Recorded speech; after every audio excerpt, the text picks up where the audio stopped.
What is going on, guys? My name is Ryan, and today you're going to be watching a Black Ops 3 multiplayer gameplay. And what this is HARDPOINT on Combine. This was aired earlier on Twitch, part of the Gamescom multiplayer eSports reveal for Black Ops 3.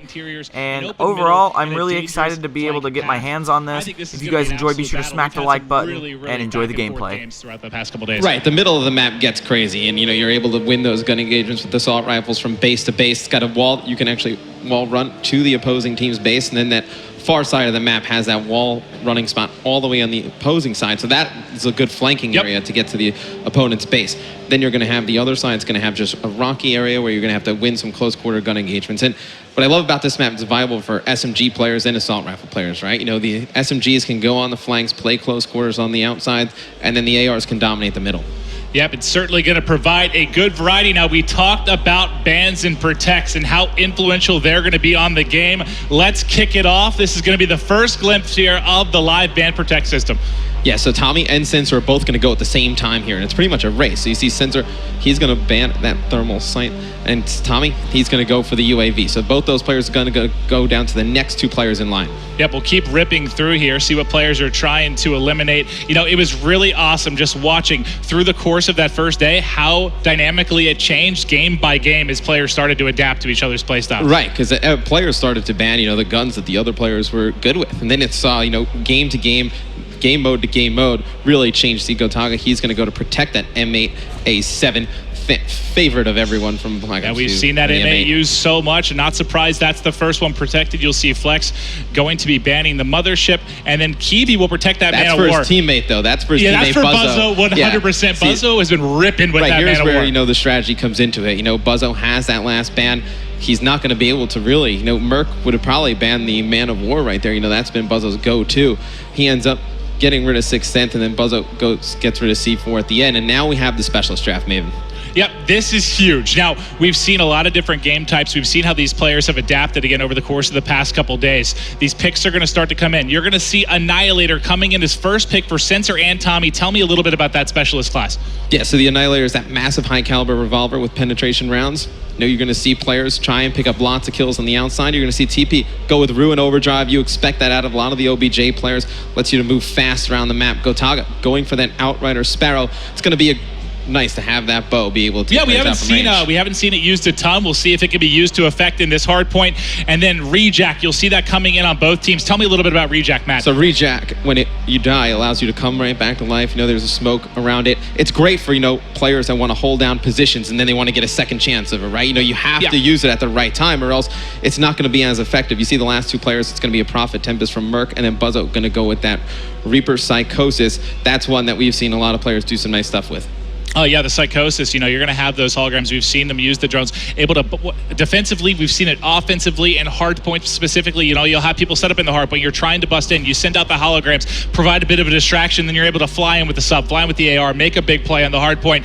It's been phenomenal for me to see just how quickly, I know it's too early to develop. Innovating how they've been using this stuff, right? The first day we saw them just kind of basically using them, just randomly whenever they got them. Now you're seeing them time when they use these specialist abilities really coming up clutch. We've seen a few times where that Rejack has come in, saved a team from losing those spawns, and then we've seen something where the Prophet Tempest, it's able to just jump into a hill, clear, weaken 2 or 3 opponents. So it's going to be interesting game to game how this is going to change. And you'll see here the one bit we didn't talk about. You get to edit your class and score streaks before we hop into the action. Obviously, with how much more diverse this game's going to be, how much more you have to be familiar with different weapons, different score streaks. Before each game, you're going to have a chance to edit your class, get everything set to go. As soon as players ready up, we'll be ready to hop in. Again, game 1 is going to be Hardpoint on Combine. I cannot wait to get the action, Matt. And as a team, you're really going to have to work together to pick, what are we going to ban? What are we going to protect? What order we're going to do it in? And then, as we said before, it's a race. So those first 2 players are trying to ban and protect the same thing. It's to whoever gets there first. All right, game 1, Team Kiwi going up against Team TP. All right, I know this isn't the finals of a tournament, but I still need a prediction out of Matt. Who you picking in this one? Team TP is pretty strong. I'm going to be looking to see how Buzzo, though, plays for Team Kiwi. He's got that Reaper Psychosis. With the assault rifle, you imagine they protected the man of war. He's going to have that in his hands.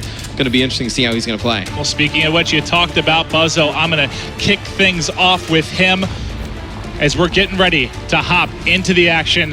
What's bound to be an amazing game 1. Yeah, and you're going to see them fight over this middle hard point. It's going to be right in the center of the map. Going to be teams fighting from all over the place. You're going to see teams going all the way up to that top side. You're going to see that green arrow try and get to the other side of the map for that flank. And then on the left-hand side, you're going to see players try and win those close quarter engagements and then just slide out and take that middle hard point. Yep, you can see via the X-ray. Obviously, that is just for you viewers at home and us casters able to get vision on where the pushes are coming for. Buzzo is going to be taken out after he started out 2-0. Going to switch over to Team TP. Tommy also 2-0. He's set up in the hard point right now, trying to get as much time as he can for his team. Out to an early lead here. Now, one thing I want to touch on is we're early into the game. We have a little bit of time to talk here. This has been a great addition. You have the ability here now on the controller. Yeah. You pull up the widget here for each player. You can go through, you'll see at the bottom middle of the screen here, you can see Psychosis. He has the Man of War.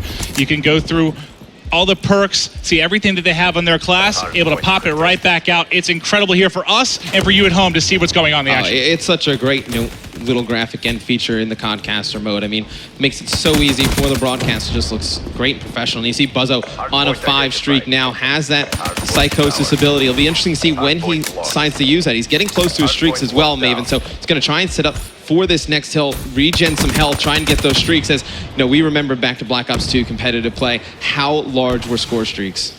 Huge. It just completely changes the game. It's amazing to have them here in Black Ops 3, as we'll see Buzzo so close to streaks, and now he's going to have it set up. Going to have the Hellstorm missile, going to be set up for when he comes off a spawn. We're going to stay on with him as he's got his specialist ability up. He's fully got loaded. streaks. I mean, he has his specialist ability. He has 2 score streaks. The Hellstorm and that Guardian will decide when he uses it, and that's what's going to be the whole metagame, right? You're going to have that pre-match metagame deciding, what we're going to protect, what we're going to ban, what specialists we're going to use, and then in-game, right? When to use score streaks is such a large part of Black Ops 2. Now it's when to use your score streaks and specialist abilities, because those special abilities can change around the game, right? This hard point's so close. Let's say there was a Ruin with the gravity spikes. He was able to just jump in there, clear a hard point out like that. You wouldn't want to waste that. You see, that is going to be the Nomad using his rejack ability to come back to life right there. Yeah, I'm going to keep eyes on with Tommy real quick just because he's 9-6. He has the Annihilator in his pocket when he's ready to use that. We've seen that be used very effectively in different game modes. There it is. There's the one-shot kill. Can he get a second? Able to pick it up as he's heating up with the Annihilator. You see he's got 5 shots left in that. They've got a 23-point advantage here, and Tommy's starting to roll. And we've seen some players do some great things with the Annihilator because he absolutely destroys Gotaga there. And they're just able to push out those spawns and really just lock it down for the team. I mean, how huge on a hardpoint Maven is when your team gets control, you're able to push out, take 2-3 players out from the next wave of the opponent. It's able to buy your team, 20-30 seconds on the hill. Well, we had Kiwi in the hill. He's 11-9, going to end up dropping here. They're trailing big time. We've seen some great comebacks in this game already as we've been watching just the action again over the past couple days. We already see Sensor here. He's going to push forward with the Kuda. Not able to win that gunfight. He is going to end up dropping. They're starting to mount the comeback right now for Team Kiwi. And I got to go back to Buzzo, though. He hasn't even used his streak set. He's still holding on to the specialist. I'm going to keep going back to him just so you at home can get an eye of when he's going to start to put these into effect. Yeah, you definitely want to see his Psychosis come into effect. It's going to be awesome. So you see that Nomad ability, that rejack coming into effect again. He had no idea where that player was going to come up and go once he's out of that smoke. And see, Buzzo gets taken out by that guy, but it's all timing on when to use these, Maven. You see Buzzo just waiting for the perfect opportunity to do so, because his team is still pretty close in the game, right? There's no reason to panic right now. Still 6 minutes, 20 seconds to go. You're going to expect him to hold on to it when it's really, in a clutch situation. And TP right now, on the side of Team TP, starting to pull away a bit here. 40-point advantage. I'm going to stay with him through the respawn. He's 16-11. You can see he has his specialist ability locked and loaded as well. Beginning to heat up here. Starting to really pull away. Excellent job from his side thus far. The specialist abilities are going to change from player to player. You see the overdrive is going to be activated by TP. He's going to get that fast player movement cross map. You're going to see OBJ players in lots of, objective-based game modes obviously use this, and as he's using that Kuda probably the favorite of the SMGs from the players thus far. Yeah, you can see how fast he was able to get into the action, get back to that hard point, pick up the 2-piece there with the sub. Great stuff from TP, and they're completely in control of this game right now. Look back to Black Ops 2, right, for competitive games. There was the OBJ players, the anchors. Now, with the specialist abilities, you're going to have different, anchors and OBJ players play differently. Like an anchor, for instance, would probably use the Outrider Sparrow, the compound bow, able to just stay at range and pick players off. Maybe they use the Annihilator pistol, able to pick up some easy kills on the rotation, or even, you could say you can use the combat focus, earn more towards score streaks. While it's activated, rack them up. And here's you see the compound bow come into effect. Sorry, Sensei, going to stick that one in your back. He's going to tag him up, just trying to pick one up. Gets hit markers, and in comes the Sparrow kill for Gotaga as he's able to take out Merc. It's such an awesome animation when he hits him with the bow. It's just awesome. Watch the players fly back. You see Tommy with that Annihilator pistol yet again, picking up another one. He has been so good on when to use that. Though he's done a great job knowing when the players are coming off spawn and from where, and then using that specialist ability, able to pick up 2-3 kills for his team. And Buzzo pushing in, still has the Hellstorm, still has his specialist to work with as well. He's got 3 players in front, getting pushed, not able to clean it up. You can see we've got like 5:45 on the clock right now, and this one just continues to pull away here. Yeah, and you see Flexi with the Kuda, going to be playing pretty OBJ-minded near the hill. He's going to have one player use that reflex ability outside. Now they're just going to watch this side door. Hardpoint is such a great game mode, Maven. You know, for the people new at home, why don't you explain what Hardpoint is? I mean, for Hardpoint, we're going to be playing to a max of 250. Obviously, this is going to be rotating basically on a 60-second timer as they're going to look to control, you know, you can call it the hill. Basically, you're trying to lock down this area, and so far, it's been Team TP just completely controlling, and that's really on the back of TP and Tommy. You can see Tommy doing it objectively. He's been doing it in the slaying department as well. Who's really been jumping out for you on both these sides, Matt? Oh, you know, Tommy, he's been so smart with the way he's used his abilities. You know, Merc, he's macking it, right? I mean, he's got that Tempest. He's going to be able to use that in case they get the hill, right? So it's going to be something that you can charge up, fires a little bit of electricity, shocking targets, chaining to nearby enemies. So let's say there's a hard point where the opposing team has 2-3 players in it. He can charge it up, hit one, jumps from player to player, gets them weak. Opportunity for his teammates with the SMGs to push in. Yeah, and I want to get back to Merc in just a second because he has the Hellstorm to work with as well. We came on the tail end of his Lightning Strike. I know Tommy had the Annihilator, but let's see what he's able to do here. Merc trying to push forward. Here's his Tempest, so he's going to charge this up, try and hit one of these players, see if it jumps from player to player. He's going to shoot it, but not able to pick one up. I do like. Yeah, he got one. I think that transferred over. I didn't see if the second player was able to get cleaned up. I like when he elected to use it, though, right? Yeah. You know, the opposing team had the hill. You knew there was going to be 2 or 3 players in this short area, and you see Merc picking up a big 3-piece there with the M8 A7. It's a burst rifle, Maven, just like the M8. Fan favorite from Black Ops 2. Merc looking so comfortable yet again. And there you go. You see the clone coming through. He's going to get shots in. But now it's time to call in the Hellstorm. Here it comes. Kenny lines some up. Boom. And there it is. Able to pick up one. Kiwi, unfortunately, taking it to the face there as he's going to drop it. It's going to be a 100-point advantage right now for Team TP. They've got this game locked down right now. Team TP needs to turn up now, Maven. They're going to be pushing that hill from the right side. You can see the spawns coming in. Go on with one of them, maybe Buzzo as he comes off the spawn, see if he's going to make anything happen. We'll check out Buzzo. He's going to start to push forward. His teammate cleans up one. He's getting shot from the right, able to come through. You can see via X-ray. He's got one on his left. Not going to be able to clean that up, but only 42 points away is Team TP. We'll stay with Buzzo here through the respawn. Actually, I see Kiwi's on the 3 streak. Let's hop over here, see if Kiwi can get going. Not that far off the streak span. Yeah, he has that reject ability. He can, you know, build that up. Maven, when he's playing in the hill, he's able to come back a second time.